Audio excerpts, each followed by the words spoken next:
Assalamu alaikum. Alga kuma mun yi bidiyo akan mutum mai kafiya wanda bai kauce mu abu. To shi kuma mutum wanda da kai mai gyara ko ya ne kana mai gyara a gurin zai karɓi gyaran shi ake cin shi. Masha Allah. So wannan tabbatan bai tana da alaka da karatun mu da muka yi kamar da aka mun a baya akan mutumin da yake nacewa akan kuskure.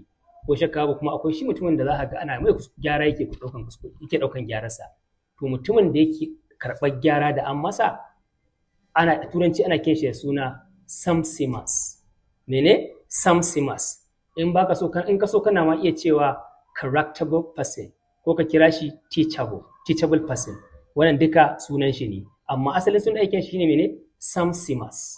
Samsimas shine ake kiran mene mutumin da ke karɓar gyara nan tare kuma nan take kana mishi gyara zai kuskure shi zai gyara. Ko ka ce samsimas ko ka ce correctable ko ka ce mene teachable person nan duk sunan shi ne. Wannan haka ake kiran mutumin da yake karɓar kuskuren shi ko gyaran shi ko ilibin shi yayi nan take.